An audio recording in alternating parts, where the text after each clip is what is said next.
Hello everyone, welcome to Mathians world. कैसे हो आप लोग? आई होप बहुत ही बेहतर होगे। तो आज हम बात करने वाले हैं एक नए चैप्टर के बारे में, और वो हमारा क्या है? वो है द्विघात समीकरण, यानी कि क्वाड्रेटिक इक्वेशन। इस इक्वेशंस के बारे में हम लोग वैसे आज से बात करेंगे कि यहाँ पर हम 3 टाइप के क्वेश्चंस देखने वाले हैं। कितने टाइप के क्वेश्चंस? 3 टाइप के क्वेश्चंस देखने वाले हैं। मैं आज इन सारी चीज़ों के बारे में डिटेल में बताने वाला हूँ।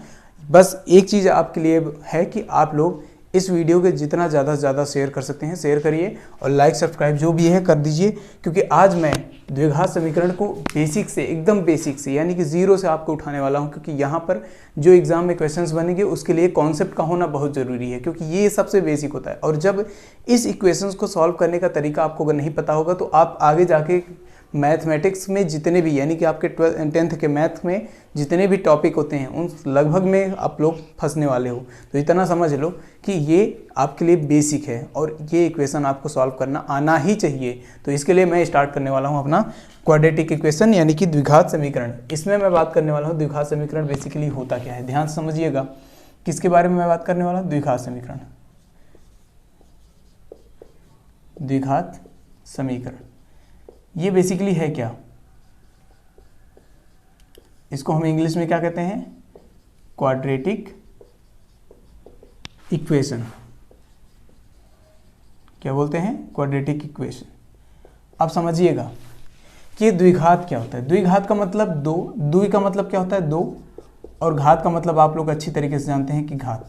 घात का मतलब इंग्लिश में कहेंगे पावर, या फिर कह सकते हैं एक्सपोनेंट, कुछ भी कह सकते हैं। मतलब कि इस तरीके से समझिए कि जिसके ऊपर 2 घात लगा हो, जिसके ऊपर 2 घात लगा हो। जैसे एग्जाम्पल के तौर पे मैं कह दूं कि जैसे आपके सामने मैंने रख दिया x², तो ये क्या द्विघात है? बिल्कुल, क्योंकि इसके पास घात कितना है? 2 है। लेकिन पद कितने हैं इसमें? पद कितने हैं? पद 1 है, क्योंकि इसमें एक पद है, क्योंकि इसमें x की बात कर रहा है, तो इसे हम कह सकते हैं एक पद। एग्जैक्टली। और वैसे ही मैंने अगर कह दिया कि x² + 1, अगर ऐसे बोल दिया तो इसका मतलब है ये कितना है? ये भी द्विघात है, ये भी द्विघात है, और साथ में क्या है? द्विपद है। क्या है भैया? द्विपद। इसका मतलब क्या है? एक पद ये है और एक पद ये है, जो कि जोड़ने के बाद भी ऐसा लिखा जाए। मतलब कि अगर यहाँ प्लस में कुछ लिख दिया है आपने तो ये हो जाएगा हमारा क्या? द्विपद। देख रहे हैं, एक पद ये है, दूसरा पद ये है। और इसी में अगर मैं बात कर लूँ, जैसे सपोज मैंने कह दिया, मैंने कहा x² + 2x + 2, इस तरीके से अगर मैंने रख दिया इसको, अगर इस तरीके से मैंने रखा तो ये क्या बन गया हमारा भाई? ये भी हमारा क्या बन गया? द्विघात बन गया, द्विघात बन गया। लेकिन कितने पद हैं इसमें? 1 2 3। कितने पद हैं इसमें? इसको हम क्या बोल देंगे? त्रिपद। यहाँ तक समझ में आ गया? तो यहाँ तक आपको बातें पता होंगी कि बेसिक से यही है कि एक पद, द्विपद और त्रिपद के बारे में हम कह सकते हैं कि भाई ये सबसे बेसिक था, इसलिए मैंने इसको थोड़ा सा और भी कैटेगराइज कर दिया। लेकिन द्विघात का एग्जांपल आपको समझ में आ गया। एक द्विघात का एग्जांपल के बारे में मैं बात कर रहा हूँ। अगर ये बात समझ में आ गई तो बहुत अच्छी बात है। चलिए, तो अब हम बात कर रहे हैं कि ये द्विघात समीकरण, चलो ठीक है। अब द्विघात समीकरण के बारे में बात करते हैं। किसके? द्विघात समीकरण के बारे में, जिसमें 2 घात होते हैं, लेकिन इनका जो एक जनरलाइज फॉर्म होता है, यानी कि व्यापक रूप के बारे में। किसके? द्विघात समीकरण के जनरलाइज फॉर्म के बारे में, जो कि हमें हमेशा अक्सर देखने को मिलता है। एग्जैक्टली। तो हमने कहा ये व्यापक रूप हमारा किस तरीके से दिखता है भाई? हमने कहा ax² + bx + c = 0। ये एक व्यापक रूप है। ये क्या है? एक व्यापक रूप है, यानी कि इसे हम ऐसे ही फॉर्म में देखते हैं। किसी भी समीकरण को अगर हम इस तरीके से नहीं देख पाते हैं तो इसका मतलब है कि वो समीकरण को हमें क्या करना है? इस फॉर्म में लेके भी आना है। तो मतलब इसमें 2 तरीके के होते हैं। पहले तो ऐसे आपको इक्वेशन दिया रहेगा तो इस तरीके से दिया रहेगा, या फिर आपको किस तरीके से दिया रहेगा? किसी दूसरे फॉर्म में, या जैसे बटे के फॉर्म में दिया है। ठीक है, तो अगर हमने कहा डिवाइडेड, मतलब जैसे किसी के बटे में कुछ दे दिया हो, और फिर उसके बाद हमें किस फॉर्म में लेके आना है? इस फॉर्म में लेके आना है, यानी इस रूप में लेके आना है, तब जाके आप इसको क्या करोगे? आसानी से सॉल्व कर सकते हो। ठीक है, तो यहाँ तक बातें समझ में आ गई। चलिए, और जहाँ की यहाँ हमारा क्या है? ABCD, यहाँ पर ABC क्या है हमारा? A, B और C यहाँ पर क्या है? चर हैं। सॉरी, क्या है? अचर हैं। अचर यानी कि कांस्टेंट। किसकी बात कर रहे हैं? कांस्टेंट की बात कर रहे हैं। यानी कि जैसे अचर में क्या होता है? अचर में जैसे 1 2 3 समथिंग, मतलब कुछ ना कुछ इनके वैल्यूज होते हैं, और वो फिक्स वैल्यूज होते हैं। क्या होते हैं? सॉरी, ये फिक्स वैल्यूज होते हैं। और लेकिन यहाँ पर x क्या है? x है हमारा चर, जिसे हम कहते हैं वेरिएबल। क्या कहते हैं, वेरिएबल। यानी कि इसका मान हमेशा फिक्स नहीं होता, मतलब कि कभी भी इसका मान फिक्स नहीं होता। जैसे कि यहाँ पर कुछ और मान होगा तो कहीं और कुछ और मान होगा, x के अलग अलग मान होते हैं, ठीक है। तो ये बात समझ में आ गई। तो चलिए, अब ये तो हो गया आपका बेसिक, यहाँ तक बातें समझ में आ गई। आपको समझ में आ गया होगा कि इसका व्यापक रूप क्या होगा, इसमें चर अचर क्या होते हैं, और पद मतलब एक पद, द्विपद, त्रिपद और एक मतलब द्विघात, ये बातें तो आप तो समझ गए। चलिए, यहाँ तक बातें समझ में आ गई। तो अब हम बात करते हैं इसके मेथड की, कि अगर हमें द्विघात समीकरण को सॉल्व करना है, क्या करना है, अगर हमें द्विघात समीकरण को सॉल्व करना है तो हमें कितने टाइप के मेथड होते हैं, हमारे पास कितने टाइप मेथड होते हैं, तो हम उनके बारे में बात करेंगे। बेसिकली हमारे पास 3 टाइप के होते हैं, मतलब 3 मेथड होते हैं सॉल्व करने के किसी भी इक्वेशन को। कितने मेथड जी, 3 मेथड। अब वो कौन कौन से होते हैं? पहला नंबर है हमारे पास गुणनखंड विधि। क्या? गुणनखंड विधि। और दूसरा होता है हमारे पास, दूसरा होता है फॉर्मूला से। किसके? फॉर्मूला से, मतलब मैं ये कह सकता हूं कि सूत्र का उपयोग करके, जिसे हम लोग कहते हैं, जिसे हम क्या कहते हैं, श्रीधराचार्य का सूत्र। कौन सा? श्रीधराचार्य वाला, श्रीधराचार्य का सूत्र उपयोग करके हम लोग कर सकते हैं, ठीक है। और इसके सूत्र के बारे में आप लोग पढ़े होंगे अगर, तो आपको पता होगा। और एक तीसरा मेथड होता है, तीसरा मेथड हम होता है हमारा, वो होता है हमारा पूर्ण वर्ग बनाकर। कितने? क्या बनाकर? पूर्ण वर्ग। सर ये क्या होता है? ये सबसे यूनिक है और सबसे बढ़िया है और सबसे कठिन भी माना जाता है, पूर्ण वर्ग बनाकर, ठीक है। तो ये 3 मेथड होते हैं किसी भी इक्वेशन को हल करने के, क्योंकि आपके सामने इसी टाइप के आपके सामने इक्वेशंस दिए होंगे कि 2 तरीके से पहले तो आपको हल कर सकते हैं, एक इस तरीके से, एक इस तरीके से, उसके साथ साथ एक और मेथड होता है ये वाला, ठीक है। तो लेकिन ये पूर्ण वर्ग जब हल बनाते हैं तो उसमें आपको थोड़ा सा 1-2-3 स्टेप अलग से लेना होता है, ठीक है। तो यहाँ तक बातें समझ में आ गई। चलिए, तो अब इसके आगे में बात करते हैं। तो अब हम इसके आगे की बात करते हैं। सर अब इसके आगे की बात क्या होती है? इसके आगे की बात ये होती है कि अब हमारा जो पहला मेथड है गुणनखंड विधि, इस विधि को हम समझते हैं, इस विधि को समझते हैं, क्योंकि ये हमारा सबसे बेसिक और सबसे आसान सा तरीका है इस चीज़ को समझने के लिए, ठीक है। इस मेथड को हम समझते हैं कि गुणनखंड विधि होता क्या है इक्वेशन सॉल्व करने के तरीके के बारे में, ठीक है। अब ध्यान से समझना, मैं आपके सामने एक इक्वेशन दूंगा, यानी कि एक समीकरण दूंगा, उस समीकरण को आपको सॉल्व भी करना है और साथ में मेरे इसका आंसर भी देना है। तो चलिए स्टार्ट करते हैं। एक इक्वेशन को मैं आपके सामने रखता हूं। तो जैसे कि आपके सामने ये 2007 में पूछा गया एक सवाल है। कौन से सन में? 2007 में। मैंने कहा x², उसके बाद है आपके सामने -2x -3, ठीक है, = 0। ये आपके सामने एक समीकरण दिया गया है, ये आपके सामने एक समीकरण दिया गया है। इस समीकरण को हम क्या करते हैं? सॉल्व करने का तरीका समझाते हैं। ध्यान से समझिएगा, बहुत ही बेसिक तरीका है।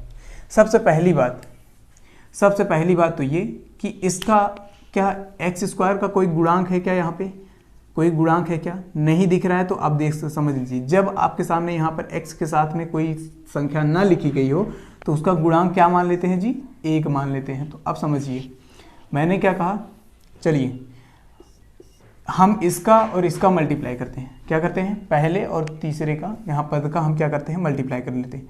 हमने कहा x² × -3। अगर हम इसको मल्टीप्लाई कर लेंगे तो ये क्या हो जाएगा? -3x²। यहाँ तक बातें समझ में आ गई। अब इसको हम 2 ऐसे बराबर भागों में बांटेंगे। किसमें? 2 ऐसे बराबर भागों में बांटेंगे कि जोड़ने के बाद हमारा 2x यानी कि बीच वाला आ जाए और गुणा करने के बाद ये आ जाए। समझ रहे हैं ये बात? ध्यान से समझिएगा। ऐसे 2 बराबर भागों में बांटना है कि जोड़ने के बाद हमारा ये बीच वाला आ जाए यानी कि -2x, और गुणा करने के बाद -3x² आ जाए। तो अब ध्यान से समझिए, गुणा करने के बाद यानी कि 2 1 कम 2 कर सकते हैं, बिल्कुल। हमने कहा भैया 2x मतलब 1 × x कर सकते हैं या फिर x कर देंगे, कोई दिक्कत वाली बात नहीं है, ठीक है। तो हमने कहा x × x। अब इसको हम जोड़ेंगे तो क्या बन जाएगा? 3x, बिल्कुल। ये बात समझ में आ रही है? मतलब गुणा करेंगे तो ये हमारा क्या बन जाएगा? 3x × x। अगर हम इसको गुणा करेंगे तो 3x² बन जाएगा, ठीक है। लेकिन अगर हम इसको ऐसा जोड़ें कि ये -2x में कन्वर्ट हो जाए, -2x में कन्वर्ट हो जाए, तो इसका मतलब ये है कि हमें किसी एक पे माइनस लगाना है, किसी एक पे माइनस लगाना है। और हम किस पे लगा रहे हैं? 3 पे। क्यों? क्योंकि हमें यहाँ पर माइनस यहाँ भी चाहिए और यहाँ भी चाहिए, और बड़ा वाला जो होगा अगर उसमें से छोटा वाला घटेगा तो हमें आंसर किस में चाहिए? माइनस में। और अगर माइनस में आंसर मिलेगा तो उसके लिए हमें क्या करना है? माइनस बड़े वाले के साथ में लगाना है। ठीक है, यहाँ तक बातें समझ में आ गई। चलिए अब हम क्या करते हैं, हमने कहा -3x into x, 3x square हो गया। अब जोड़ोगे, जैसे मैंने कहा -3x प्लस x जोड़ दिए तो क्या हुआ? घटा की रही, तो ये हो गया -2x। आ गया क्या? वही बात आ गई फिर से। ठीक है, तो अब हमने कहा कि इस तरीके से अगर हम इसको करते हैं तो यहाँ पर आगे बात होती है, ध्यान समझिएगा। अब समझिए, अब इस 2 बराबर भागों में बांट गए, मतलब यहाँ 2 भागों में बट गया ना, तो अब हमें क्या करना है आगे? अब हमें आगे ये करना है, हमने कहा x स्क्वायर, ठीक। अब उसके बाद हमने क्या कहा? -3x, फिर उसके बाद प्लस x, फिर उसके बाद -3 = 0। यहाँ से हमने क्या किया? x कॉमन ले लिया, हमने कहा x -3, और यहाँ पर क्या हुआ? +1 कॉमन ले लिया, x -3 = 0। यहाँ पर हमने क्या किया? x + 1, उसके बाद x -3 = 0। यहाँ से हम चाहो तो 2 आंसर निकाल सकते हैं x का। पहला आंसर x + 1 = 0, और दूसरा कर सकते हैं x -3 = 0। यहाँ से एक इधर गया तो x = -1, पहला आंसर निकल के आ गया।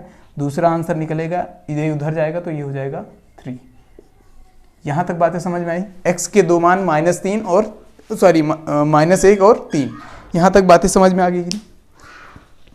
इक्वेशन आपको समझ में आया किस तरह से गुणनखंड विधि लगाया जाता है? ये बातें समझ में आई?